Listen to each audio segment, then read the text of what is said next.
Hello guys, welcome to back to my channel. তো শিবমণ্ডল blog আবারও নিয়ে চলে এসেছি। তো আমার একটা কাকা ফুল দিয়ে গেছে, সেই মালা আমার দিদি, আমার মা আর জ্যাঠার একটা মেয়ে আছে, সেই দিদিটাই গাচ্ছে। তো এইগুলো হচ্ছে সেই ফুল। তো তোমাদের একটু দেখিয়ে দিই হাত দিয়ে। তো ফুলগুলো ভালোই ছিল। তারপরে মালা থেকেও একটু দেখিয়ে দিচ্ছিলাম যে কেমন আর কি ফুলগুলো।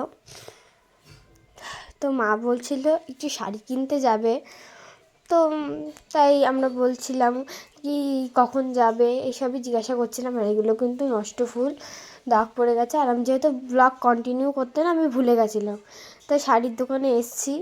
এই যে হচ্ছে সেই শাড়ির দোকানটা। তো মা অলরেডি শাড়ি কিনে ফেলেছে দুটো।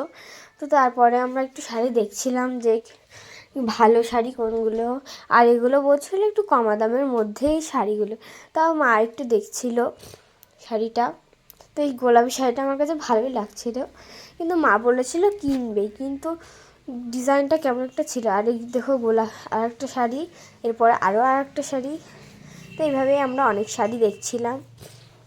এই শাড়িটার কালারটা একটা কেমন একটা ছিল। তো তারপর দেখি গোলাপিও আছে। এটা গামছা শাড়ি বলা হচ্ছিলো, এটা গামছা শাড়ি। তো তারপরে এগুলো আর কি দেখছিলাম আমরা। দেখতে দেখতে যে কখন সময় পার হয়ে যাচ্ছিলো বুঝতেই পারছিলাম না। তারপর অনেক শাড়ি দেখে ফেললাম। তো এই শাড়িটা আবার দেখাচ্ছি তোমাদেরকে, খুলে আর কি দেখাচ্ছিলাম। তো এই দেখো কত ভালো ডিজাইন। তো দেখতে পাচ্ছ যে কত সুন্দর। আর টাটা গাইস, পরে আবার একটা ব্লগে দেখা হবে, টাটা।